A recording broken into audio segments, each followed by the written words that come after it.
sure you're not coming today?" Vitya tried to speak loudly, but the gusts of wind made the speakerphone barely audible. "Uh-huh. I have to go to work tomorrow. I need to get some sleep," the girl replied. "What's that hissing noise in the background?" "Madam, look out the window. It's practically a blizzard out here. I'm about to get swept away and turn into a snowdrift. And there won't be anyone to give you flowers." "Yes, I'll find someone, sir," the girl replied sarcastically. "Well, don't freeze there. Hurry home, otherwise you'll get sick. You'll have to treat it later." "Feed him some soup," Vitya said dreamily, lowering his head. The snow near the house was trying to get right into his face and under his collar. "You'll be doing all sorts of rubbing there. Dream on, dream on. Come on, call me later if you don't fall asleep before me." "Okay, boss, I'll be in touch." Vitya hung up and finally approached the entrance. The snowstorm today had been nothing short of brutal. Tomorrow, there would definitely be knee-deep snow. And as luck would have it, he had to work tomorrow. He'd swapped shifts with a friend, and instead of a cozy weekend, lounging in a chair and watching the snow beat against the windows, he was facing a gloomy, dreary workday. Oh well, that would only be tomorrow. Maybe he was being overly dramatic, and it wasn't all that bad. Vitya climbed the steps, heading for the door. He took out his keys as he went, wanting to run into the warm entrance hall as quickly as possible. A soft, meowing sound came from the side. A small ball of fur darted out of a dark corner, shivering from the driving snow and gusts of wind. Vitya jumped closer and examined the kitten, its face twisted pitifully. The animal sensed a human near it and began rubbing itself vigorously against his pant leg, continuing to meow. "Oh," Vitya sighed, not expecting such a gift. "So what should we do with you?" The kitten didn't look wild. Its fur was shiny, and its body was quite plump for a stray.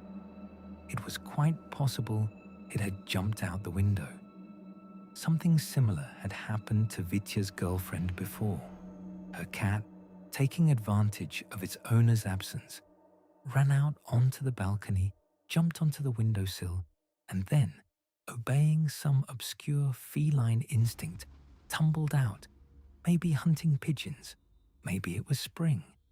The main thing is that it didn't even break anything when it fell from the 6th floor. He just ran around the house until his owner arrived, staring in amazement at her cat, who should have been sleeping soundly on the couch in the apartment. So the kitten could have fallen out too, if it wanted to. Or perhaps its cruel owners had thrown it away because it was no longer needed. Vitya glanced around, as if hoping someone would come up and joyfully say, "That's my cat." But no one was there. It was late. Everyone was already home. Only a strong wind whipped at his back, urging him to make a decision. "Okay, I'll let you in. Otherwise, you'll definitely freeze here." Vitya hurriedly opened the door, and the kitten darted like lightning into the depths of the entrance, taking one last look at its old refuge and baring its tiny fangs, as if it had seen something. Vitya glanced there too, but there was nothing in the corner of the house that deserved his close attention. The shadow of the open door grew larger in the lantern light, stretching out to the side. It fluttered on the wall, as if alive. The boy sighed and, after a slight hesitation at the entrance, also crossed the threshold, pushed by the wind. It was dark inside. Even outside, it was brighter, thanks to the dim streetlight and the white, freshly fallen snow. In the entryway, darkness reigned supreme. Only somewhere ahead, next to the elevator, did a lone call button glow, like the eye of a gigantic monster patiently waiting for you. Like the lamplight of fish Vitya had recently watched a documentary about, anglerfish. The name suited this ugly creature very well. Vitya was struck not only by the fish's appearance. The deep-sea creature looked repulsive, clearly not from our world, and looked more like a nightmarish scientific experiment than a real fish, but also by its hunting method. Lure your foolish fellows to the light, and as soon as you get closer, a jaw gapes open, studded with sharp teeth. Crunch, and you're gone. So it was here. A light flickered faintly ahead, relaxing his eyes, inviting him to approach and call the elevator. But as soon as he got close, a huge mouth would emerge from the darkness and swallow him like a small carp before you could even squeak.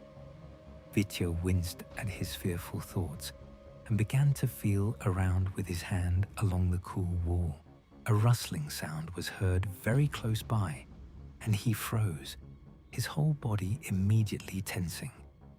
Only then did he let out a relaxed breath, feeling the touch of a kitten at his right leg.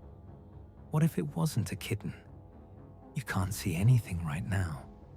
Maybe there's some strange thing sitting below, choosing the tastiest limb. Cat, is that you? Vitya felt like a complete idiot, but he continued. Meow, meow, meow. The kitten meowed affirmatively, squirming between his legs. It seemed to be aware of something too, and didn't want to stray far from the boy. Finally, his fingers found the switch, and the steps leading up and the elevator doors became visible. Vitya exhaled and strode forward, the kitten following closely behind, hopping on every step. Its fur rose as soon as it reached the wall. The kitten's shadow hopped along it, just as carefree, mimicking every movement. Are you furry? Vitya asked. What don't you like? The kitten just huddled silently at his feet, trembling timidly. They waited for the elevator. Getting off at the right floor, Vitya saw Uncle Misha, his neighbor, as usual, smoking on the shared balcony. For some reason, he didn't like to smoke in his own room. He always came out here, thoughtfully smoking cigarette after cigarette. Vitya often noticed him here, and no matter the weather, rain or snow, in the evenings and late at night, Uncle Misha liked to stand here. Hi, student, the man boomed, seeing the boy approach. Vitya had graduated from college 2 years ago, but his neighbor still greeted him that way. Tradition. Aren't you cold standing here? Fine, Uncle Misha replied curtly, blowing a cloud of cigarette smoke in the direction. Well, go ahead then. Vitya noticed that the man was overly silent and thoughtful today. Usually, he likes to bore you with all sorts of nonsense until you leave him alone. The kitten meowed questioningly, reminding him of its presence.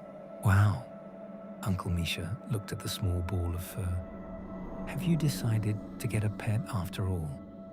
No, the boy waved his hand. The man flinched at this movement and moved away slightly. Vitya raised his eyebrows in confusion. Yeah, your shadow acted a bit strangely, the man muttered, continuing to stare somewhere past the boy's back. Vitya raised his eyebrows in confusion. Yeah, your shadow acted strangely, the man muttered, still staring somewhere past the boy's back. He reached out and placed his hand on the balcony railing. He took a drag, swaying. He must be drunk. Like what? Vitya asked, shivering. The wind wasn't blowing as strongly on this side of the house, but standing here was getting tiresome, especially when the boy remembered he had to go to work tomorrow and hadn't eaten yet. "It's," the neighbor whispered. He leaned closer, as if afraid someone would overhear him. "The shadows aren't acting right today." The man reeked of booze, but he continued muttering under his breath that the shadow from the street lamp had just swayed to the side, and he'd definitely seen it. "Well, yeah. Everything's going to be weird in this state, although today really is an unusual day. Or maybe I'm just tired and want to sleep." Vitya, completely irrelevant, remembered the shadow cast by the front door and how the kitten had reacted to its black reflection on the wall, but said nothing. "No need to talk about it. Everything's fine, Uncle Misha." Vitya smiled reassuringly, but the man still frowned, taking deep drags on his cigarette. "This is all wrong," the neighbor said to no one in particular. His voice was noticeably shaky. "Such a damn thing happened here. I decided just before bed to take out the trash. Good thing my Urka is visiting my mother. She'd definitely start screaming that it's a bad omen and you can't do that. But I don't believe in that nonsense. What the hell difference does it make when you throw it out?" The neighbor stubbed out his cigarette and immediately started striking a lighter, lighting another. "So I'm walking into the kitchen and I freeze. A shadow, a very long shadow, like a snake, stretched out on the floor, spread across the carpet, lazily moving. Phew. It all looked like something was waiting for me around the corner. Inexplicable. You know, those things that happen sometimes. You don't understand why, but your heart starts beating treacherously in your chest. You don't seem to be afraid, but something inside you screams, something bad is about to happen. It's like a weight is pressing down on your back and the back of your head, preventing you from moving. And so you stand there, not daring to move." The neighbor fell silent for a moment, examining the kitten.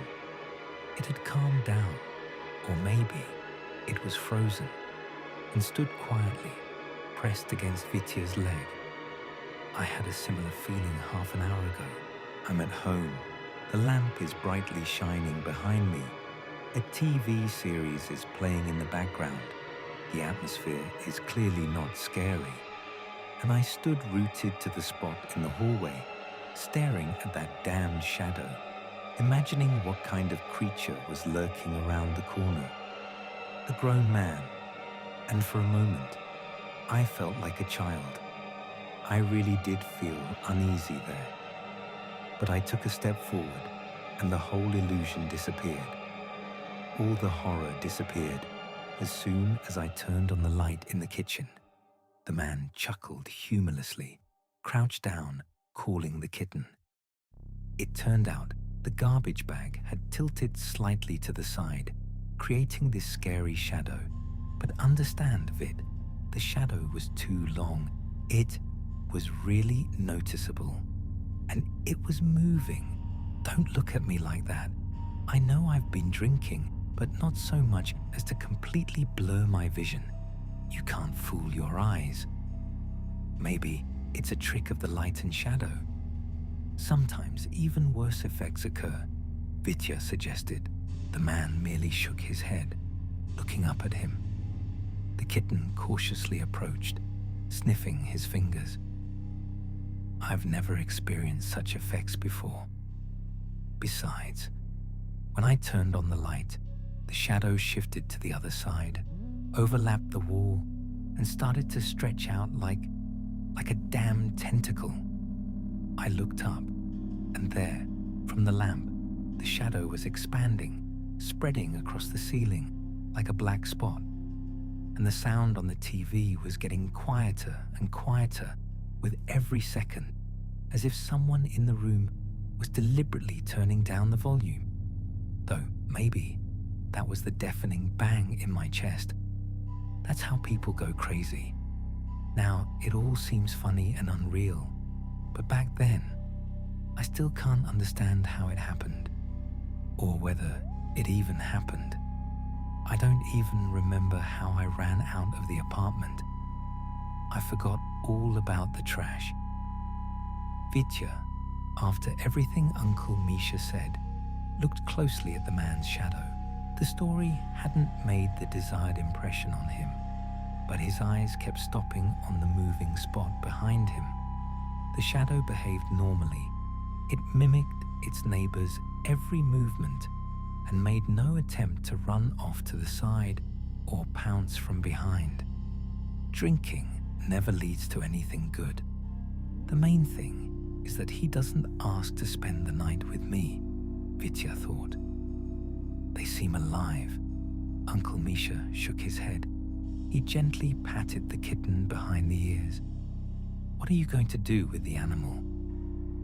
I was thinking of bringing him some milk and making a bed here. Vitya breathed a sigh of relief, glad that his neighbor had changed the subject, albeit rather abruptly. Gloomy conversations aren't exactly welcome at this hour of the night. I don't feel like taking it home. I'm not used to having animals in my apartment, and I don't have a litter box. The man remained silent, playing with the kitten. It deftly dodged his hand, squealing and trying to bite. "Look at that predator," Uncle Misha muttered admiringly, pulling his hand away. "He might freeze here." "Well, I'll bring something warm out. There's a blanket there that needs to be thrown out anyway. And tomorrow I'll put up a notice by the house. Maybe someone will answer." The man sighed. He stood up unsteadily, holding onto the balcony railing. "Let me leave him here for the night. It'll even make me feel better. I really don't want to go back alone. I know it's stupid, but..."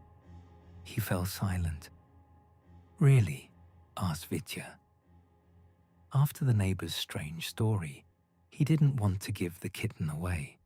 But taking him with him wasn't an option either. What if he scratches you or goes to the bathroom behind the sofa? "Don't worry, everything will be fine." Uncle Misha seemed to calm down, although he took out another cigarette. Apparently, he decided to smoke the whole pack today. "And take the milk out. I just ran out yesterday. And don't rush. I'll be standing here for another half hour for sure, gathering my courage." "Okay, I'll take it out a little later." One problem less. Vitya turned and headed for the door of his apartment. The kitten ran up to him, getting underfoot, and then dashed off again to the neighbor. It seemed to have realized who would be protecting him in the near future. Upon entering the house, Vitya immediately turned on the hallway light, took off his jacket and shoes, and padded into the room. His gaze kept stopping at objects casting shadows. "Thank you, Uncle Misha," he cursed silently. Vitya opened the door leading into the room and, for the 5th time that week, flinched in fear. When was he finally going to get that box out of the corner? How much longer was this going to take? In the absence of light, the large box of Christmas decorations looked like a massive thing, the body of an unknown creature sitting in the corner. The moon, partially filtering through the curtains, further heightened this eerie, realistic effect. For a split second, Vitya actually imagined the lumpy mass would rise, expand, and crawl out of its hiding place, shaking and trembling. He took a decisive step and turned on the light, and the entire illusion instantly crumbled. Multicolored balls and a tangled garland peeked out from the box, looking nothing like a creature sculpted from nightmares. "That neighbor is a real gal," Vitya muttered, once again sternly reminding himself of Uncle Misha. "You've talked nonsense, but now go ahead and look around. The boy cautiously raised his gaze, noting the position of the lamp's shadow. Is it true or not? Is it bigger than usual, or am I imagining it? How often do people even look at shadows, examine them? The main thing is that it's not shaking or crawling across the ceiling toward me. The boy turned away, feeling the very sensation his neighbor had spoken of, a weight on his shoulders, an oppressive weight that made his back arch, making you move uncomfortably around the apartment, constantly expecting who knows what. He quickly jerked his head, again peering at his surroundings, at the things scattered around the apartment. It seemed stupid, but the shadow cast by the shirt hanging over the chair was gone, just a smear on the laminate, too small to be clothing and too narrow. Or had it always been like this, but he'd simply never paid attention? Vitya glanced at the shadows every now and then, all the shadows that were nearby, noticing new features previously invisible. The lamp on the table. Its shadow resembled a snake, its disproportionately large head arched, ready to pounce. The wall accentuated this image, making it distinct and so real. The shadow of the fan, still unslung under the sofa thanks to its thin blades, looked like a gnarled, twisted hand with thick fingers. Why hadn't he seen before how much it truly resembled a long, paw-clawed paw? Blink once, even for a second, and the terrifying limb would instantly approach you, slide across the bedspread, and cover you completely. And the sofa itself. Blackness spread beneath it, enveloping a large section of the floor. The shadow was too wide. Vitya didn't dare move closer, put his foot next to it, expecting the shadow to instantly awaken, wrap invisible bonds around his ankle, and pull him deeper. Indeed, with these thoughts, you fall back into childhood, where the night was a breeding ground for monsters, and even the presence of your parents behind the wall didn't help. Just the trusty blanket over your head and silent prayers that there was nothing there. No monsters under the bed or silhouettes hiding behind the curtains. Just a fertile imagination. And the scratching sounds outside the window. Just the raging wind. The strange night. Or was Uncle Misha's story so frightening? Vitya didn't know what to do. He even had a stupid thought about leaving the apartment and, like his neighbor, standing on the balcony and chain-smoking until morning. I've worked myself up, and now I'm afraid to be here. This isn't right. Vitya somehow calmed himself and slowly backed into the kitchen. He didn't turn his back, even though he knew he was acting stupid. He immediately jumped to the light switch and pressed it. The kitchen was lit up. The bulb was brighter here, and Vitya winced a little, unaccustomed to it. He did the same in the toilet and the bathroom. Lights were on everywhere, but they didn't bring him any peace. On the contrary, it seemed as if the bright illumination made the shadows more visible, more tangible, more real than ever before. It felt as if he could reach out and feel the shadow of the mug on the table, able to tear it away from the object it was attached to. The trembling grew stronger. An uncontrollable fear took hold of his mind. Vitya couldn't be here, anywhere but here. His cozy, familiar room was no longer safe. And then, Vitya couldn't believe his eyes, but it was really happening. The shadow cast by the box in the corner was changing, becoming something else in seconds, ceasing to be an inanimate object. A black hump instantly bulged on the wall, as if something was trying to crawl in here, to him. A wave passed through this bubble, an unknown creature, not yet visible, began to thrash inside. Vitya stared, dumbfounded, at the horrific metamorphoses unfolding in the room. The darkness from under the sofa slowly crept toward his feet, defying all laws of physics, spreading, trying to take over more and more territory. And all this was happening under the bright light, which only exacerbated the situation. All the objects remained ordinary, standing in their places, but their shadows. The shadows came to life, moving. The tiny shadow of a mug slid to the side, transforming into a long worm. The nightstand with summer clothes threw out a wide black cloth, obscuring the windowsill. Tendrils of darkness lazily rose from the curtains, probing every millimeter of the ceiling. And they were all gathering into a huge, monstrous entity. Their collective shadow in the corner of the room gradually took on volume, moving, wandering along the wall. Something unimaginable, ancient, utterly wrong, surpassing the mind of Vitya, frozen in fear, was being born right then. A body woven from darkness stretched out, with long, broken limbs. The shadows kept coming. Objects without them became blurry, losing their outlines, as if drawn by an inexpert hand. Vitya shook off his numbness and rushed to the door. For a second, he himself was reflected in the mirror, with tousled hair and a mad, utterly mad gaze. His mouth was twisted and slightly open, but no sound came out. His larynx seemed squeezed by the invisible hand of the creature that was now tossing and turning in his room, breaking out into our world. The shadow of a jacket stretched out to meet him. He couldn't even tell what it was right away. Perhaps the clothes themselves were moving.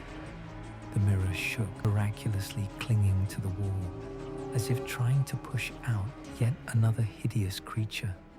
The constantly shifting shadows made it seem as if the walls, even the apartment itself, were a colossal living creature containing him and trying to keep him there.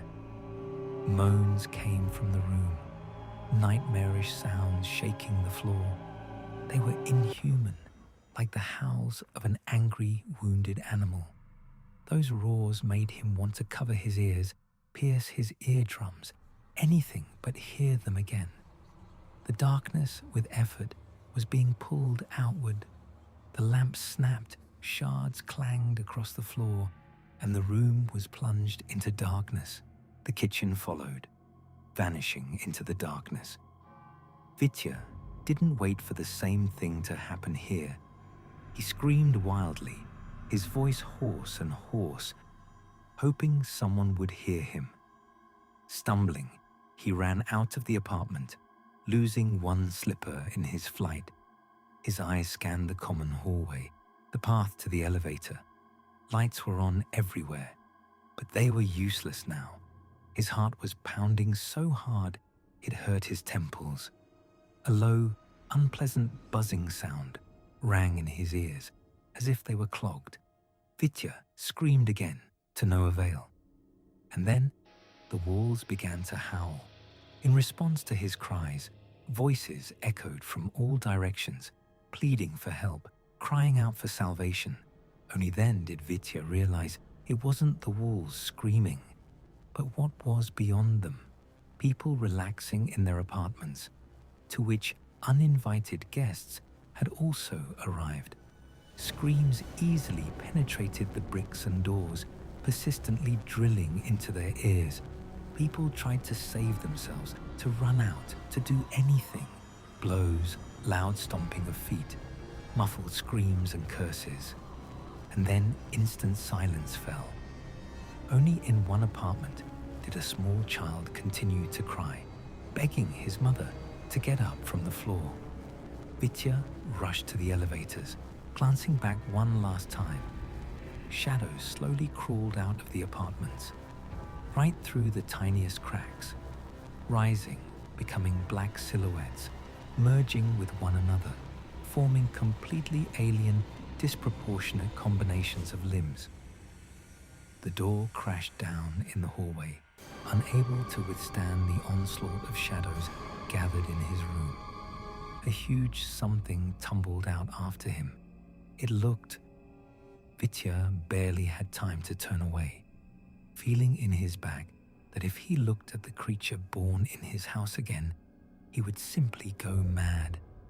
Something grabbed his leg painfully, but he broke free. Whimpering and feeling pain in his foot, he nevertheless hobbled on. Vitya was driven by animal instincts. Only this gave him the strength to move forward. Next to the elevator lay Uncle Misha's body, his lower half covered in shadows of varying sizes, lazily creeping onto the man's face, sucking into his eyes and parted mouth. His Adam's apple twitched slightly under his neighbor's skin. It seemed he was still alive, trying to say something. Vitya screamed, but the shadows didn't even stir. A shadow from a radiator bristled from the wall. Another pulled the limp body closer. A meowing sound came from the shared balcony. The kitten made pitiful sounds, begging him to come closer, to take it away. But Vitya no longer believed in anything. He pounded his fist on the door, as if that would make the elevator run faster. Another meow came from the darkness, louder, more insistent, and then the darkness spat out the kitten's shadow. It swayed and limped along the wall toward Vitya. It was as if the animal had simply evaporated, leaving only this black doppelganger, one that had forgotten how to use its limbs properly. The shadow grew larger, now resembling a large dog, and then the silhouette left the wall, spreading across the floor. The elevator doors opened, and Vitya stumbled in, slamming every button at once. He couldn't even figure out where to go, where to run. He simply had to do something, anything, just not go crazy. The shadow darted into the elevator toward him, but barely made it, angrily pounding on the door. Vitya let out a weak breath, lowering his head. He swallowed hard, then burst into laughter, not sparing his throat.